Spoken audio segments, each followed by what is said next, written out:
පෙරඹර කළුවර කියන පොතේ නම මට එච්චර එහෙම පොත අතර ගත්තාම එච්චර දැනුණ එකක් නෙවෙයි. හැබැයි ඊට පස්සේ පොතේ යම් තාක් දුරකට කියවගෙන යද්දී මට මේකේ තේරුම කොච්චර වැදගත්ද කියලා තේරෙන්න ගත්තා. කියන්නේ දැන් පෙරඹර කියන්නේ නැගෙනහිර රහසනේ. ඒක පෙරඹර කළුවර කියන්නේ මම හිතාගත්ත විදියට අර ඉර උදා වෙන්න කලින් හිමිදිරියේ තියෙන කළුවර නැගෙනහිර රහසේ. මම ඒක තෝරා බේරා ගත්තේ කියන්නේ අර යටත් විජිත සමය අවසන් වුණාට පස්සේ සිංහල ධනපති පන්තියක නැගීමක් සිද්ධ වුණ එක ඒක සාර්ථකමය කාලයක් තිබ්බනේ කෙටි කාලයක්. අන්නේ කාලයට පූර්විකාව තමයි මේ පොතෙන් එන්නේ වගේ එකක් තමයි මට තිබ්බ අදහස. මම පළවෙනියටම පොත අතට ගත්තට පස්සේ රසිකා සහෝදරිය එක පිටුවක් සම්පූර්ණයෙන් නිදහස් කරලා පිටුවේ අග දාලා තියෙනවා. පීඩකයාගේ බලගතුම අවිය පීඩිතයා විසින් එය ඉවසනු ලැබීමයි කියන්නේ. ස්ටීවන් පිකෝ තමයි මේ ප්‍රකාශය කරන්නේ. රසිකා මේක මෙතනට ගන්නේ මේ පොතේ සමුදයාර්ථයම කැටි කරලා කියලා තමයි මට හිතෙන්නේ. මොකද මේ පීඩිතයා කියන කෙනා හැම තිස්සෙම පීඩිතත්වයටපත් වෙන්නේ පීඩකයා කියන කෙනා කරන හැම දෙයක්ම දරා ගැනීම. අපි කියනවා මේකට අපේ සංස්කෘතියෙන් අපි දරා ගන්න ගන්නලා තියෙනවා. අපිට කියනවා ඉවසන්න බැරි තැනත් ඉවසන්න කියලා. හැබැයි මේ හැම එකටම තියෙන එක රතු ඉරක් තියෙනවා. අන්නේ රතු ඉර කොතනද කියන එක හරියට තේරුම් ගත්තොත් මේ ස්ටීවන් පිකෝ කියන කතන්දරේ තමයි අපිට ජීවිත කාලය පුරාම මුණ දෙන්න වෙන්නේ. මෙන්න මේ කතන්දරේ මේ කතාව ඇතුලේ පෙරඹර කළුවර කතාව ඇතුලේ යටි හොයන දිවෙනවා. මට මං හරි සතුටට කියනවට වැඩිය ටිකක් ඊට වැඩි එකක් වගේ කියන්නේ හිතුනොත් මට ප්‍රහර්ෂයටපත් වුණා වගේ කියලා. ඒක යා ඇයි උපුටලා දැක්කෝ කියලා. ඒක මට පොත මුලින් කියවද්දි දැන් මුලින් ඉඳන් අපි කියවගෙන එනවනේ පෙරවදිනවන්න. එතකොට මට ඒක තේරුන්නේ නැහැ ඇයි මෙයා මේ වාක්‍ය මෙතනට දාගෙන තියෙන්නේ කියලා. පොත කියවලා ඉවරනාට පස්සේ තමයි මට අර කරන්ට් ටිකක් වදිනවා වගේ එකපාර හිතුනේ මෙයා මේ අල්ලලා තියෙන්නේ හරිම තැන නේද කියලා. මම හිතන්නේ පෙරඹර කළුවර අපි කියව ගන්නේ අන්නේ අපිට වැරදිච්ච තැන් හරිය තැන් අපි ඉවසපු තැන් අපිට ඉවසන්න බැරි වෙච්ච තැන් මෙන්න මේ සියල්ලගේම එකතුවක් විදිහට තමයි අපි පෙරඹර කළුවර කියව පටන් ගන්නේ. දැන් රසිකා ලේඛිකාව අල්ලලා තියෙන වපසරිය බොහෝම පුළු පෙරඹර කළුවර කියවපු ඔබ දන්නවා පරම්පරා පහක් ගැන කතා වෙනවා. ඒ පරම්පරා පහ ඇතුලේ අති විශාල චරිත ප්‍රමාණයක් නඩත්තු වෙනවා. මේ නඩත්තු වෙන චරිත ප්‍රමාණය සමහර වෙලාවට කියවන අපි නැවතත් නැවතිලා ආපහු බලනවා. හෙන්රි කවුද? මාලියා කවුද? එඩ්වඩ් කවුද? කොනා කවුද? එතකොට පොඩිමනික කවුද? ඊළඟට සෝදහම කවුද? අපි පොඩ්ඩක් බලලා එයා කොතනින්ද මෙතනට සම්බන්ධ වෙන්නේ කියලා. බලාගෙන ගියාම මේක කියවන අපිට සමහර චරිත සමහර විදියට සංකීර්ණ වෙද්දී ඊළඟ කෙනා කොහොමද සංකීර්ණත්වයකටපත් වෙන්නේ? කොහොමද මේසා විශාල ප්‍රමාණයක් චරිත නඩත්තු කරන්නේ? මේ චරිතවල කෙනෙකුගේ ඒකාත්මිකතාව, ගොඩනැන්වීම, සහයෝගීතාව මේක රැකගත්තේ කොහොමද? විශ්වසනීයත්වය රැකගත්තේ කොහොමද? මෙන්න මේ කරුණු කාරණා ටික පෙරඹර කඩවල කියවද්දී මට දැනෙච්ච විශ්මිත කාරණා ටික. එක පරම්පරාවකදී කාසි පණම් ගැන කතා කරනවා, ඊළඟ පරම්පරාවේදී නෝට්ටු ගැන කතා කරනවා. එක පරම්පරාවකදී භාෂාවේ 1860 ගණන් වල කතන්දරේ 1920 ගණන් වෙනකොට භාෂාව වෙනස් වෙනවා. එක තැනකවත් සියනෑ කෝඩලේ භාෂාව තවත් පැත්තක භාෂාවට ප්‍රාදේශීය වහරකට මාරු වෙන්නේ නැහැ. අය බොහෝම පරිස්සමින් මේ නියමන කරනවා. මෙන්න මේකට තමයි අපි කියන්නේ නවකතාව. කියනත් නැත්නම් සරලව ගත්තම පුවත්පත් ලිපියක් ලියලා අපි ප්‍රයෝග කරන්න ඕනේ. අපි හදාරන්න ඕනේ, අපි රිසර්ච් කරන්න ඕනේ, පරිශන කරන්න ඕනේ. අපි මේ දේවල් එක්ක ජීවත් වෙන්න පටන් ගන්න ඕනේ. මෙන්න මේ දේ ජීවත් වෙන්න පටන් ගත්තොත් විතරයි ඒ විශ්වසනීයත්වය ඒ විදිහටම රැකෙන විදිහට මේ කතාව ගොඩනගා ගන්න පුළුවන් වෙනවා. පෙරම්බර කරුවල කියවන අපි කොයි වෙලාවකවත් මේ 20 වෙනි ශතවර්ෂයේ ඉන්න අය වෙන්නේ නැහැ. අපිත් යනවර 1800 ගණන් වලට අපිටත් සංකල්ප රූප මැවෙන්න පටන් ගන්නවා. අපිත් පරිකල්පනීය ඉසව්වකට යනවා. අපිත් අර ගැල් කරත්ත යනවා. සුවඳහාමි මාමා ගැල් කරත්තට නගින්න හදද්දී අර හොඳටම වයසට ගිහිල්ලා වැටිලා තමන්ගේ ජීවිතේ නැති වෙන වෙලාවේ අපිත් ෂොක් වෙනවා. අපිත් වැටෙනවා වගේ වෙනවා. වයසට ගිහිල්ලා වැටුණා වගේ හැඟීමක් අපිටත් දැනෙන්න පටන් ගන්නවා. ඒ પરම්පරාවක අවසානය ගැන කියන්නේ අය පාවිච්චි කරන සංකේත ගැන මට පුදුම හිතෙනවා. මෙන්න මේ වගේ දේවල් ටිකක් එක්ක මේ නවකතාව මේ පරිසර කිහිපයක එකතුවක් પરම්පරා කිහිපයක එකතුවක් බොහොම ලස්සනට බොහොම විශ්වසනීය විදියට ගොඩනගලා තියෙනවා. ඊළඟ කාරණේ තමයි කාන්තාව ගැන හිතන බැලුම. හසිකා සෝලන් මහරජා කාන්තාව ගැන කබලි වැලිකෙන් පටන් ගත්තා. එතන එහාට ගියාම කොමන්ගෙන් පටන් ගත්තා. ඊට පස්සේ කැතරිනාගේ ක්‍රිස්ටියන්ගෙන් පටන් ගත්තා. මේ කාන්තා චරිත ගැන බොහෝම ඒ වකවානුවලට ඒ චරිතවලට ආවේනික විදියට ඒ චරිත කියවා ගන්න ඒ කරන උත්සාහය මට වෙනම දැනෙනවා.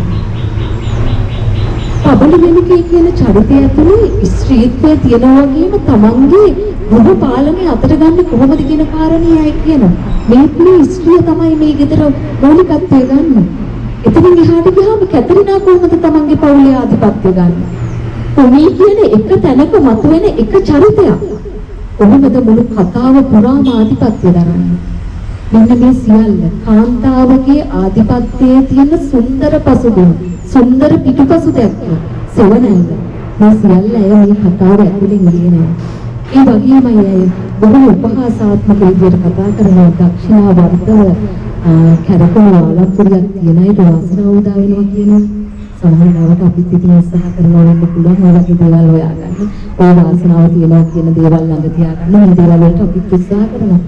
හැබැයි ජීවිතේ පළවෙනි පාරම වරද්දගත්ත කොමනේ වැල්ලේ ගයක් හදාගෙන ඒ ගේ තනින් තනට අරගෙන එක එක කාලවල එක එක තැන්වල ජීවත් වෙන අලහවතුන් කොමනේ දක්ෂිනා වර්ධව කැරකෙන ආලම්පුරියක් තියාගෙන ඇයට උදා නොවුණු වාසනාව එයා දනවා අපිට අතිරියට වාසනාව උදා වෙනවා. ඔබට හිතා ගන්න පුළුවන්ද කොමීට වාසනාව උදා වෙන්නේ නැහැ වාලම්පුරිය දක්ෂිනා වර්ධව ළඟ තියාගෙන ඉන්න. හැබැයි එයාගේ ජීවිතේ අරගෙන ගියපු අතිරියට වාසනාව උදා වෙනවා කියලා ඒ විශ්වාසය. පෙරපර කලවර කියවගෙන යද්දී අදිරියන් එහෙම නැත්නම් ඩොන් ඒඩ්‍රියන් අමරසූරිය එයාගේ දුව අමේලියාගේ විවාහ මංගලෝත්සවය ගන්නේ ලංකාවේ ඒ වෙනකොට ඉන්න සුද්දෙක්වත් නොගන්න වෙඩිමක් තමයි ගන්න. ඒ කියන්නේ ඒ ඇඳුම් ගේන්නේ සමහර වෙලාවට මට ඒක කියවද්දී හිතුණා ඒක මේ රසිකක්ක බොහොම අපූර්වවට මේ අර පණ පිහිටවලා ලියලා තියෙනවා. ඒ ආපු දැන් එතනට ආවනේ බර්ග ජාතික කාන්තාව ආවා. දැන් උකට අපි කියමු මේ විදේශික කාන්තාව කීප දෙනෙක් ආවා කියලා. හැබැයි ඒ අයට නැති විදිහේ ඇඳුම් ආයිත්තක් මම හිතනවා අමේලියා සහ ඒඩ්‍රියන්ගේ පවුලේ ඇඳලා නැති කියලා. ඒකට හේතුවක් තියෙනවා. ඒ තමයි අර අපි කියන්නේ මේ අපි මේක අහලා තියෙන කතාවක්. සුද්දට වඩා සුද්ද වෙන්න යන කළු සුද්ද පරම්පරාවක් බිහුණා කියලා. මේක නිකන් අපි මේ හැමතැනම අහලා තිබ්බට ඒක ඇත්තට සැහැල්ලුවට ගන්න පුළුවන් කාරණා නෙවෙයි. ඒතර මේ බොහොම දේශපාලනික කාරණාවක් තියෙනවා. අර මම කිව්ව පශ්චාත් යටත් විජිතේගේ ඊළඟ ධනපති පරම්පරාව නැගියේ. මේ එක තැනක ඉඳගෙන පොළගොන්නක් තියාගෙන ලියපු පොතක් නෙමෙයි. සෑහෙන කාලයක් මම හිතන්නේ ලොකු වෙහසක් මේ පොතට දරලා තියෙනවා.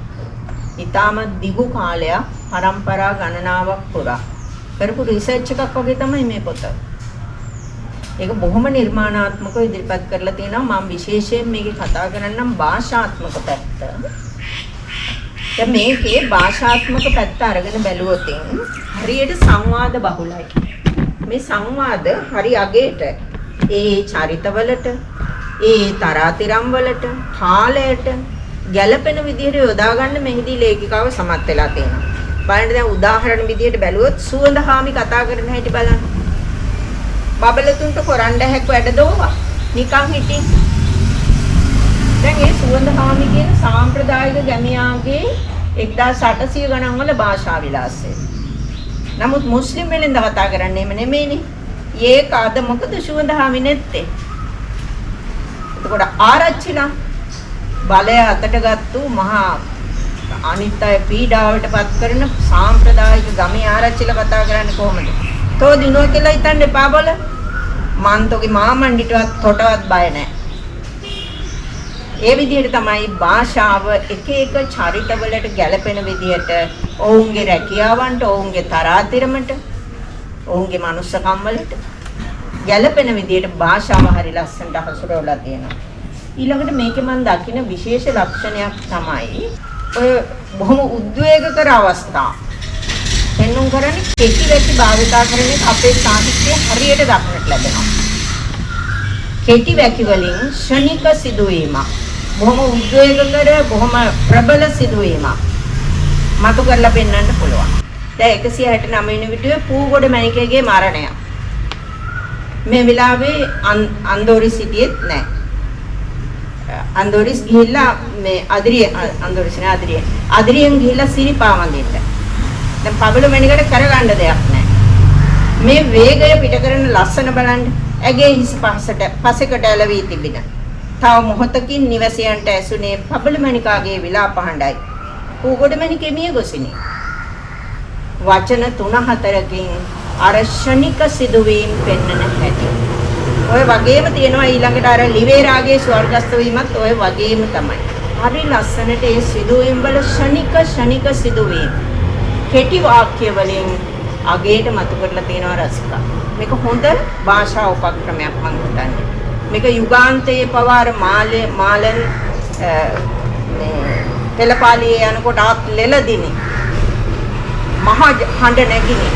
ඒ ආදි වශයෙන් කෙටි වාක්‍ය වලින් මාටි වික්‍රමසිංහ පවා මේ භාෂා උපක්‍රමේ භාවිත කරලා තියෙනවා. ඉතා සාර්ථක උපක්‍රමයක්. ඊළඟට හරි සරල පරිසරබද්ධ උපමා. රාශියක් මෙහි තියෙනවා. අමාරුවෙන් තතන හොයාගත්ත උපමා නෙමෙයි. හරිම පරිසරබද්ධ උපමා. ගෙට කොට වෙන පඩිය මත ආරච්චිගේ ගෙට නෝන්ජල් පෙනුමැති මිනිසෙක් දුන්නක් මෙන් කඳ නවාගෙන. ඊටමත් සරල උපමා. ඈතට යන කරත්තේ බොඳ වූ සිහිනයක් මෙන් පෙනුණු හැටි. සිතුවමක්සේ. පුංචි හාමුගේ රූපෙත් හරියට ඉදිච්ච වැලි යනෝද ගෙඩියක් වගේ. අමාරුවෙන් හොයාගත්තු උපමානේ මේ අපේ පරිසරයෙන් අහුලගත්තු අපූර්ව උපමා. අපිටත් හිතෙනවා ඇත්තටම ඉදිච්ච වැලි යනෝද ගෙඩියක පැහැය අර අමෙලියා වැඩි වියටපත් වෙච්ච වෙලාවේ ඒ විස්තර කරන හැටි. ලියන රාළ බිම වැටුනේ කිතුල් ගසක් කපා හෙළූ පරිද්දෙනි. ඊළඟට බිම වැටිච්ච ලියන රාළගේ කෝට් එක ගලව ගන්නවා. කෝට් එක ගලවෙන්නේ කොහොමද? කෙසෙල්ලෙල්ලක් ගලවන්නාක් මෙන් පහසු විය. මේ විදිහට උපමාවලට નિરાයාස පරිසරබද්ධ උපමා. මේකට තියෙන්න ඕනේ සමත්කමක්. මේකට සමත්කමක් නැත්තම් මේ වගේ උපමා සොයා ගන්න බෑ. ඒක නිසා උපමායේදීම හරිම සාර්ථක උපමායේදීමක් මෙහි දක්නට ලැබෙනවා. ඊළඟට මම දැක්ක දෙයක් තමයි මෙහි එන පාරිසරික වැනුම්. මේ පාරිසරික වැනුම් හරිම රූපකාර්ථවත්.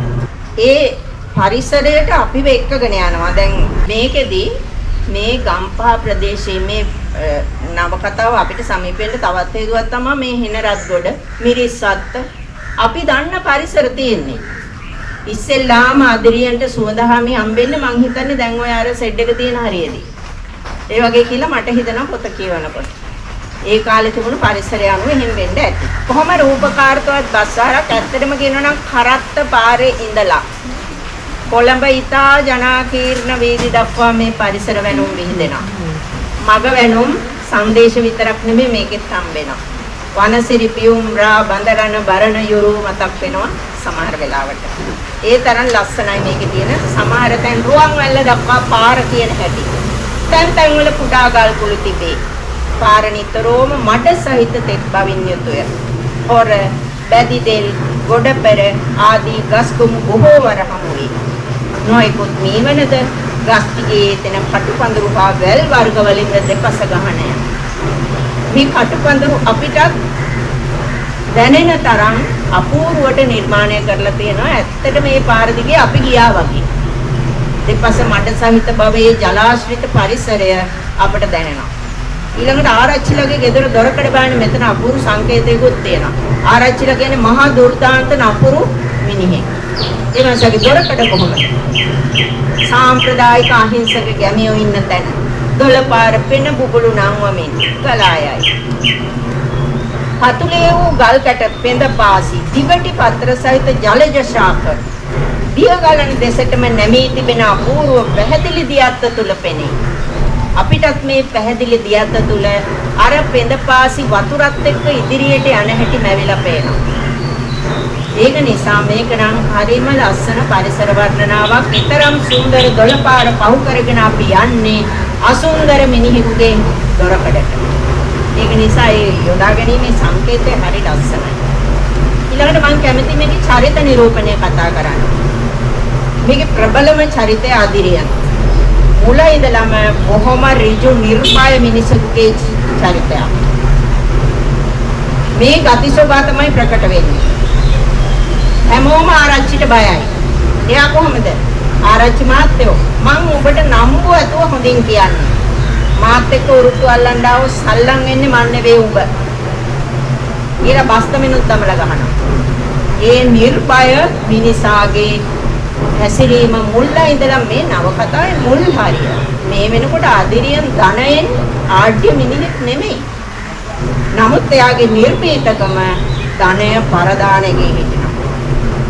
බොහෝම උන්නති කාමයෙන් පිරුණු මිනිසෙක්. හැබැයි අර ගුණහාමි පන්නලා ඉඩම අයිති කරගත්තු එක නම් හරිදෝ කියලා හිතෙනවා. ඒක අතකින් බලන්න හරි යථාර්ථවාදී චරිතයක්. මම නම් මේ කුමී සම්බන්ධව මෙයාගේ ක්‍රියාකලාපයට හරිම එකඟයි.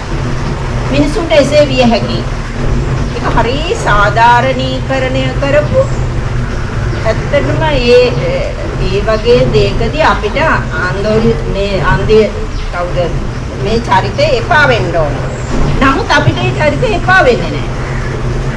අන්දිස්ගේ චරිතය අපිට එපා වෙන්නේ නැහැ. ඒක හරි සාධාරණීකරණය වූ සුන්දර වූ අනියම් සම්බන්ධයක්. අනියම් සම්බන්ධයක් වුණත් ඒක මොකද මන් දන්නේ ඒක කතුවරිය ප්‍රතිනිර්මාණය කරලා තියෙන හැටියට. හරිම සාධාරණීකරණය කරලා තියෙනවා. ඔහුගේ පවුලට කබලමණිකා ඇතුළු ඒ සුන්දර පවුලේකදී කිසිදු බලපෑමක් එකෙන් නොවෙන්නත් වග බලාගෙන තියෙනවා. ඒක තමයි සුන්දරම පැත්ත. අරන හිනරත්ගොඩ පසුබිම් කරගෙන තමයි මේ කතාව යෙදලා තින්නේ. 1960 ඉඳන් 1925 දක්වා වෙනකන් තමයි කතන්දරේ දිවෙන්නේ. එතකොට මට තියෙන ප්‍රශ්නය තමයි දැන් ඇයි අපි මේ වගේ ගවේෂණාත්මක නවකතාවලට කැමති? මේ එක්කෝ මේ නවකතාවල තියෙන ඉතිහාසමය කරුණු හින්දාද? ඒ කියන්නේ අපි ඉතිහාසයට ආසද? වර්තමානයට වඩා ඉතිහාසය හොඳයි කියලා පොඩි මතයක් යම් කොටසක් අතර තියෙනවා. ඒ හින්දාද අර කලින් කිව්ව ඔය යටත් විහිිත මානසිකත්වයේ හින්ද අපි ආයේ මේ අපි මොකක්ද ලාලසාවක් තියෙනවද මේක නැවත දැනගන්න මේ වගේ ප්‍රශ්න ටිකක් මට ආවා. එතකොට මේ උත්තරේ විතරක් මම හිතාගත්තා මේ ඔක්කොම සමහරට වෙන්න පුළුවන්. ඒ ඔක්කොම වෙන්නේ නැති අපි මේ ගවේෂණාත්මක නවකතා එහෙම නැත්නම් සයින්ස් ෆික්ෂන් මේ වගේ මේ කතන්දර මේ වලට ආස. ඒකට මේ අපි සංගීත කතන්දර කියන්න සහ අහන්න ආස જાතියක්. අපේ ඉතිහාසය නම් ගත්තත් මේ අද වෙනකන් අපි කතන්දර අහමින් නැවත ඒවා ප්‍රතිනිර්මාණය කරමින් වෙන අය කතන්දර කියමින් එහෙම තමයි අපි පවතින්නේ. අපි කොයිතරම් මොනවා කිව්වත් මේ අපේ මේ බේස් එක අපි පදනම තියෙන්නේ මේ කතන්දර කියන එක. එතකොට මේ ගවේෂණාත්මක නවකතාවක වැඩිපුරම තියෙන්න පුළුවන් මේ සත්‍ය. මේ සත්‍ය උඩ තමයි පරිකල්පනීය කතාවක් ගොඩනගලා තියෙන්නේ. එතකොට මේ හැමෝම දන්න දේවල් සහ බහුතරයක් දෙනා දන්න දෙයක් වෙන කෙනෙක් මේ බොහොම විචිත්‍රව කියනවා. ඒක තමයි නවකතාවකදී මේ වෙලා තියෙන්නේ. අපි එකඟ වෙනවා මේ විචිත්‍රව කියන කතාවට සහ අර අපි දන්න නොදන්න ඉතිහාසයේ කරුණුත් එක්ක. මේ එකඟ වීමත් එක්ක ඉස්සරහදී අපිට මොන හරි යම් සෞන්දර්යයක් ආසාවක් වගේ අපි කිතියක් ඇවිලේ කියලා හිතාගෙන තමයි අපි ගොඩක් දුරට පොඩක් කියවන්න මේ පටන් ගන්න. මෙන්න මේ විශ්වාසය මේ කැමැත්ත යමක් සිදුවේ යමක් අපිට ලැබෙයි කියන මේ තාර්කික පදනම උඩ අපි කතාවට එකතු වෙනවා. එතකොට මේ කතාව විශ්වාසය උඩ තමයි දුවන්නේ. දැන් ලේඛිකාව මේ විශ්වාසය තහවුරු කරන්න එයා මේ කතාව ක්‍රාෆ්ට් කරලා තියෙන්නේ කොහොමද කියන එක ගැන හිතුවත් එහෙම මම හිතන එක සෑහෙන වැදගත් වෙයි මේ අපි අවිඥානිකව හරි සවිඥානිකව හරි මේ කතාවට කැමතුනේ ඇයි කියන එක තෝරලා බේරලා ගන්න. නීල් ගේමන් වතාවකයාගේ මාස්ටර් ක්ලාස් එක කියනවා මේ ඔය කතාවල් ලියනවා නම් මේ කතාවේ පුළුවන් තරම් ගැටුම් තියෙන්න ඕනේ කියලා. මොකද මේ ගැටුම් වැඩි වෙන තරමට තමයි මේ කතාවේ චරිතවල තෝරා ගැනීම, ඒවට ලැබෙන ප්‍රතිඋත්තර ඒකත් එක්ක තමයි මේ කතාව පරිණාමය වෙමින් යන්නේ කියලා. එතන නීල් ගේමන් කියපු මේ කතන්දරේ මේ පෙරබර කරුවල ඇතුලේ මාර විදියට තියෙනවා.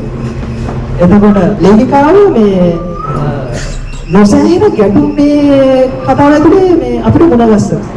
අපිව මේ මාර ගැටුම් තුනේ කියලා හැප්පෙනවා. මේ හැල හැප්පීම එක්ක තමයි මේ අදරියන් කියන මේ චරිතෙත් අපි අඳුරගන්නේ. අදරියන් තරුණයෙක් විදිහට තමයි මේ කතාවට මුලින්ම ප්‍රවිෂ්ඨ වෙන්නේ.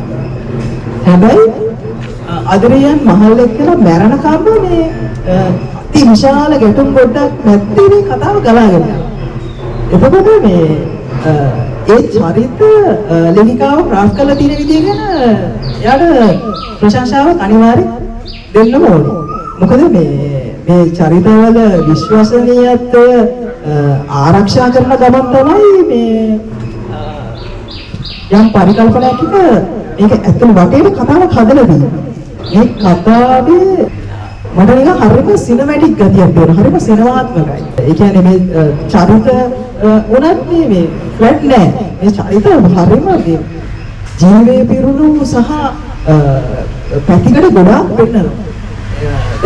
කලින් අර සුනන්දක කිව්වා වගේ මේ අදරියන්ගේ අර චරිතේ මේ බොහොම මේ හරිම හොඳ මිනිස්සෙක් විදිහට තමයි මේ ගලාගෙන යන්නේ. එතකොට අපි අර එකගෙන යැප්පරකට යනවා අර අලුත් ගෙදර මිනිස්සයාගේ ඉඩම ගත්ත එක. නමුත් මිනිස්සෙක් කියන්නේ හොඳ මිනිස්සෙක් නෙවෙයි.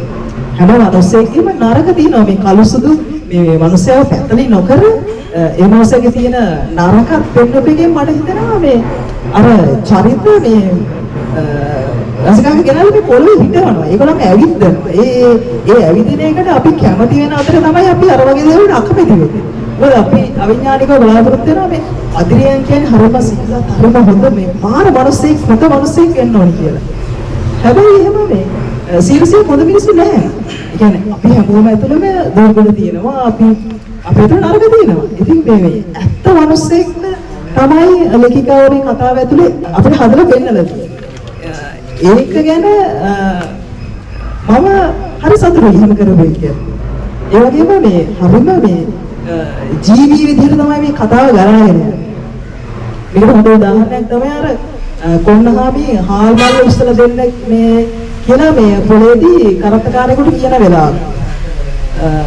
දැන් ඒ තැන්වල මේ ලේඛිකාව පාවිච්චි කරන්නේ මාන දෙබස් වගේ. මේ දෙබස් නිකන් අර දැන් කියන්නේ ෂෝ ඩෝන්ට් ටෙල් කියලා. මේ කොයිලාවත් කියනව නෙමෙයි රූප මවනවා. හැම තිස්සෙම මේ රූපාවලිය උඩ තමයි මේ කතන්දරය යොදවන්නේ. ඒක නිකන් අපි පැත්තකට වෙලා එක්කෝ චිත්‍රපටයක පොඩි කොටසක් බලනවා එහෙම නැත්නම් ටෙලිනාට්‍යයක් මොකක් හරි දෙයක මේ පොඩි මහ විශාල රූපය මේ භාවිතාවක් මේ පොතේ මම දකිනවා.